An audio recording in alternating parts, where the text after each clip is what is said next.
Good morning students. तो हमने पिछली क्लास में क्या पढ़ा था बेटा? हमने लेमन सीरीज से रिलेटेड सारी बातें की थी। बस एक रह गया था कि लेमन सीरीज जो हमारी कहाँ पे लाई करती है, अल्ट्रा वायलेट रीजन में लाई करती है। अब हमें आज की जो क्लास है उसमें क्या पढ़ना है? बामर series, Brackett series, P fund series, Paschen series, इनसे रिलेटेड बातें करनी है। ठीक है, तो नेक्स्ट हमारी क्या है? बामर सीरीज। अच्छा, इसके लिए हमने क्या पढ़ा था कि जो फिक्स थी हमारी वो क्या थी? N F. वो कितनी थी? 1। और जो हमारी वेरी करेगी इनिशियल, वो हमारी 2 से लेकर अप टू इन्फिनिटी तक वेरी करेगी। ठीक है ना, इतनी बातें हमने इसमें की थी। अब नेक्स्ट जो हमारी थी बामर सीरीज, इसमें हम क्या करेंगे? बामर सीरीज, ये जो हमारी सीरीज होती है इसमें जो ट्रांजिशन है ना वो शुरू या फिर एंड कहां से होगी? n इज इक्वल टू 2 से। तो इसमें हम लिख सकते हैं ऑल द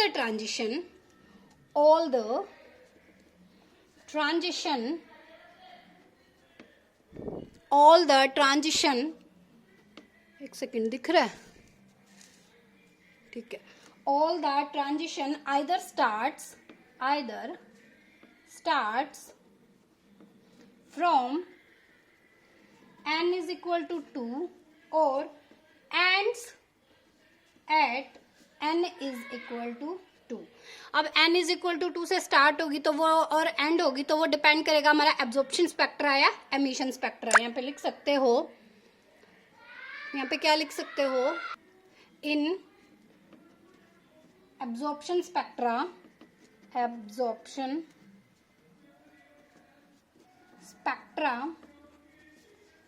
और एमिशन स्पेक्ट्रा। ठीक है। अब हमारे पास इस पार्ट को हम क्या करेंगे? बामर सीरीज, इस पार्ट ऑफ ये क्या जो हमारा जो भी पार्ट है कि हमारी यहाँ से शुरू होके या यहाँ पे एंड हो रही है तो उसे हम क्या बोल रहे हैं? बामर सीरीज। ये हमारी पहचान है बामर सीरीज की। अब मैंने तुम्हें जब ये लाइंस पढ़ाई थी, हमारे पास एच अल्फा गामा, जो हमारे पास जो फर्स्ट लाइन थी वो हमारी क्या थी? Alpha line. तो यहाँ पे एनर्जी किसकी सबसे ज्यादा होती है? अल्फा लाइन की। फ्रीक्वेंसी भी सबसे ज्यादा किसकी होती है? अल्फा लाइन की। और जो वेवलेंथ होती है वो सबसे कम होती है अल्फा लाइन की। ठीक है, तो हमने लेमन सीरीज के लिए जो वेवलेंथ का फॉर्मूला लिखा था वो सिमिलरली हम इसके लिए भी लिख सकते हैं। 1 में lambda is equal to R infinity Z square into में। अब देखो 1, ये नेक्स्ट इसको हम क्या लिखते थे? एन एफ का स्क्वायर माइनस में 1 में एन आई का स्क्वायर। एन एफ अपनी क्या है? यहाँ पर फिक्स है। कितनी फिक्स है? N F is equal to 2, तो ये तो फिक्स होगी। 1 में lambda is equal to R infinity Z square, ये कितनी आ गई? 1 में 4 माइनस ये हमारी क्या करेगी? वेरी करेगी। ठीक है, तो अब आर इन्फिनिटी क्या होता है? मैंने उस दिन पढ़ाया था, क्या होती है इसकी वैल्यू? ई सी ई अपॉन में एच सी। और ये ई की वैल्यू हमारी कितनी थी वहां पे? 13.6। तो ये हमारी फिक्स हो गई थी। तो अब ये वाला जो फॉर्मूला आ गया ना हमारा, ये किसके लिए आ गया? बामर सीरीज के लिए। ठीक है, ये हमारे किसके लिए आ गया? बामर सीरीज के लिए। अब जिस तरह ये हमारी अल्ट्रा वायलेट रीजन में लाई करती है तो बामर सीरीज भी हमारी किसी रीजन में लाई करेगी। ये किस में लाई करेगी? Visible region. ये तुम्हें ये तो पता होगा ना, ये रीजन कहां से आते हैं? याद किया हो, जक्सू VIMR।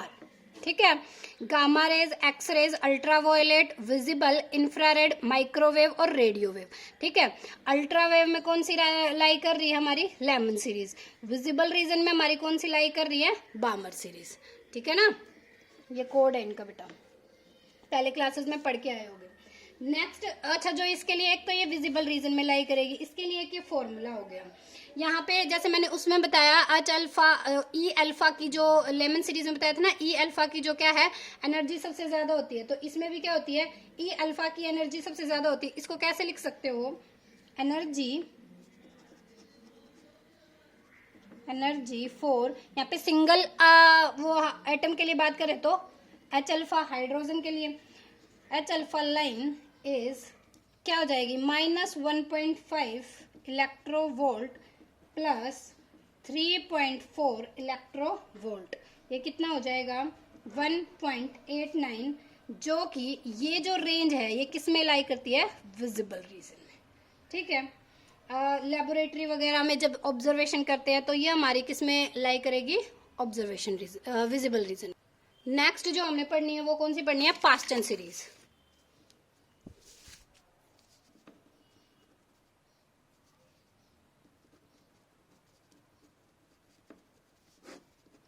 इसमें क्या भाई, all the transition starts either starts और ends at n is equal to 3 पे। All the transitions starts at n is equal to 3 and stops at n is equal to 3। क्या होगा, are the part of past tense series. ठीक है, इतनी बात। अब ये किस में लाई करती है, देखो ये हमारी लाई करती थी अल्ट्रावायलेट में लेमन, विजिबल में लाई करती है बामर सीरीज, तो ये हमारी किस में लाई कर जाएगी, इंफ्रारेड रीजन में। तो ये किस में लाई करेगी, lies in the infrared reason of electromagnetic spectrum. ठीक है, इतनी बात क्लियर हुई। अब इसके लिए भी हम फॉर्मूला लिख सकते हैं। फॉर्मूला क्या था अपना, 1 में lambda is equal to R infinity Z square 1 में एन एफ का स्केयर माइनस 1 में एन आई का स्केयर। इसके लिए जो एन एफ है वो भी क्या होगा, फिक्स होगा। कितना होगा, N F is equal to 3। तो 1 में lambda is equal to R infinity Z square कितना हो जाएगा, 1 में 9 माइनस 1 में एन आई का स्केयर। ये किसके लिए हो गया, पास्ट टेंस सीरीज के लिए। ठीक है, ये हमारा पास्ट टेंस सीरीज के लिए। नेक्स्ट हमारी है Brackett series.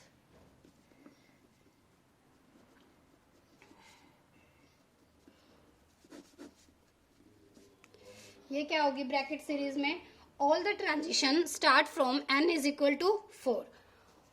All the transition starts from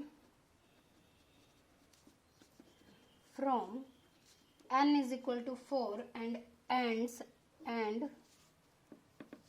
at n is equal to 4 are the part of bracket series। Brackett series. ठीक है भाई, तो क्या हो गया, पार्ट ऑफ ब्रैकेट सीरीज। अब ब्रैकेट सीरीज के लिए हमारा फॉर्मूला क्या हो जाएगा भाई, 1 में लैम्डा इज इक्वल टू, अब तक तो याद हो जाना चाहिए था, आर इन्फिनिटी जेड स्केयर 1 में एन एफ स्केयर माइनस 1 में एन आई का स्केयर। इसके लिए एन एफ फिक्स हो जाएगा, क्या हो जाएगा, इसके लिए एन एफ की वैल्यू 4 और एन आई की हमारी वेरी कर जाएगी कहाँ से, 5 to infinity, 5 6 up to infinity. ठीक है, इतनी इसके लिए वैल्यू हो जाएगी। अब ये जो हमारी वैल्यू आती है ना, इसकी भी इंफ्रारेड रीजन में लाई करती है। तो ये कौन से रीजन में लाई करेगी, इंफ्रारेड रीजन। ठीक है, नेक्स्ट जो हम पढ़ेंगे वो पढ़ेंगे P fund series.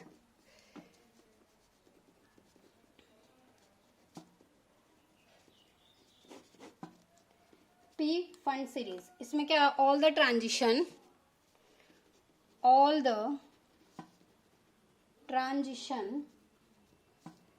starts from n is equal to 5 and ends at n is equal to 5 are the part of P fund series, are the part of P fund series। ठीक है, अब इसके लिए फॉर्मूला 1 में lambda is equal to R infinity कितना हो जाएगा, are infinity Z square 1 में एन एफ स्केयर माइनस 1 में एन आई का स्क्वायर। इसके लिए NF अगेन फिक्स है, कितनी है NF की वैल्यू 5, तो NI हमारा वेरी कर जाएगा 6 7 अप टू इन्फिनिटी। ठीक है, अब ये हमारी किस रीजन में, अगेन ये हमारी किस में लाई करती है, इंफ्रारेड रीजन। देखो याद रखनी है, लेमन सीरीज किस रीजन में लाई करती है, अल्ट्रावायलेट रीजन में। उसके बाद विजिबल, देखो ये हमारा पूरा सीरीज होता है इलेक्ट्रोमैग्नेटिक, जो हमारे पास स्पेक्ट्रम होता है उसमें ये सीरीज होती है, जक्सुवी, IMR, gamma rays, X rays, ultraviolet, visible और इंफ्रारेड, माइक्रोवेव और रेडियो वेव। ठीक है, तो हमारी जो अल्ट्रावायलेट से शुरू हो जाए ये हमारी किस में होता है, लेमन सीरीज में। देन ये हमारा बामर सीरीज में, देन ये हमारा पास्चन, ब्रैकेट एंड पीफंड सीरीज में लाई करती है। इतनी बात तुम्हें क्लियर हो जानी चाहिए। इतना समझ में आया सभी को? इतना पढ़ने के बाद ना अब एक क्वेश्चन आना चाहिए। क्या है क्वेश्चन? क्वेश्चन है भाई, विच लाइन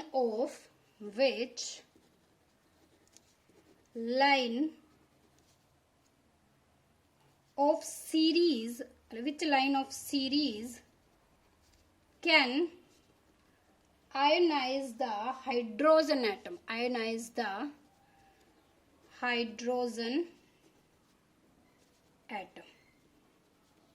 इनमें से कौन सी सीरीज आयनाइज करती है हाइड्रोजन एटम को? तो बेटा देखो, इसके लिए हमारे पास पूछ रखा है कि कौन सी सीरीज आयनाइज करती है हाइड्रोजन एटम को। क्या हम इसके लिए ये नहीं बोल सकते कि लेमन सीरीज आयनाइज करती है हाइड्रोजन एटम को? क्यों? क्योंकि उसकी जो हमारे पास लिमिट होती है वो n=1 टू लेकर कहाँ तक होती है, इन्फिनिटी तक। उसमें हमारे 5 के 5 सीरीज लाई कर जाती है। तो इसके लिए हम क्या आंसर लिख सकते हैं, लेमन सीरीज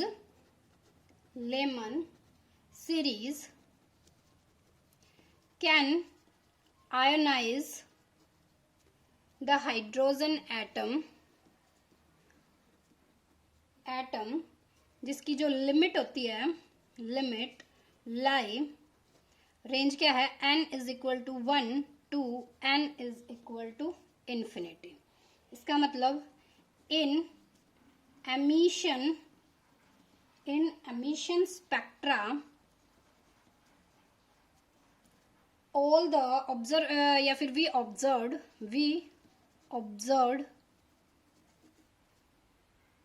क्या लिखूं, in emission spectra we observe all the 5 series of spectrum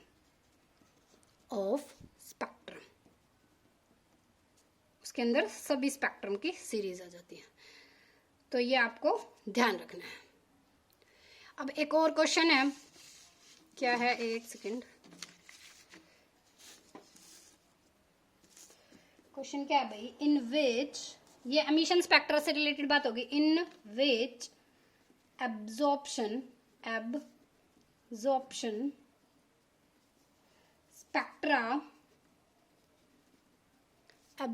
spectra of hydrogen atom, how many series will be observed, कितनी सीरीज ऑब्जर्व होंगी, observed। ठीक है, कितनी सीरीज ऑब्जर्व होंगी। तो इसमें हम क्या लिखेंगे, इसमें हम लिख सकते हैं भाई, वो कह रहे हैं कि एब्जॉर्प्शन स्पेक्ट्रा हाइड्रोजन एटम के लिए उसमें कितनी सीरीज लाई करेंगे। ठीक है, या कितनी सीरीज हमें ऑब्जर्व होंगी। एक ही सीरीज ऑब्जर्व हो सकती है, हाइड्रोजन एटम कितना है, 1 है इसका एटॉमिक नंबर। तो हमारे पास क्या है, ग्राउंड स्टेट पे लाई करेगा, तो उसके लिए लेमन सीरीज हो सकती है, क्योंकि वही हमारी कहाँ से स्टार्ट होती है, हमारे एब्जॉर्प्शन स्पेक्ट्रा के लिए n=1 के लिए। तो इसमें हम लिख सकते हैं ओनली 1 या फिर 1 only will be observed, कौन सी है वो, Lyman series, that is Lyman series. ठीक है, क्यों, कारण बताएंगे, because hydrogen atom is in ground state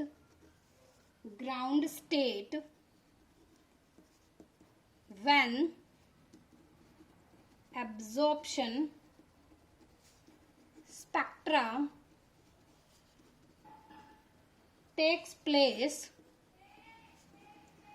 then transitions will start from n is equal to 1, और n is equal to 1 क्या होती है भाई? Lyman series.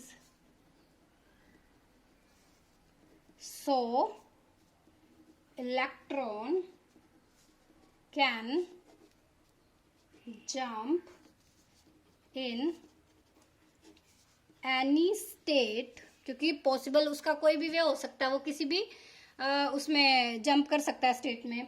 Jump from n is equal to 1. In absorption spectra of hydrogen atom, only Lyman series will be observed. इससे related देखो, ये series से related तुम्हारे यही दो मेन क्वेश्चंस बन सकते थे. वो 1 मार्क्स में भी आ सकता है और वो तुम्हें 2 मार्क्स में भी पूछ सकता है. तो उसके अकॉर्डिंग मैंने तुम्हें करा दिया है, तो उसके अकॉर्डिंग तुम देख लेना. अब हमें इसमें क्या पढ़ना आगे. अब यहाँ तक का जितना भी हमने पढ़ा ना, वो बोहर एटम से रिलेटेड था. जो बोहर ने जो मॉडल दिया था एटम का, उससे रिलेटेड. अब उसने क्या कहा था बोहर ने कि जो इलेक्ट्रॉन है वो सर्कुलर ऑर्बिट में मूव करता है, ठीक है. लेकिन यहाँ पर एक समरफील्ड एक्सटेंशन मॉडल आया था. फॉर बोहर मॉडल से एक्सटेंशन मॉडल आया था, तो वो हम नेक्स्ट लेक्चर में पढ़ेंगे. वो क्या हमारा Sommerfeld extension of the Bohr model. तो वहां से स्टार्ट करेंगे. यहाँ तक इतना आप एक क्लास में पढ़िए. Okay, thank you.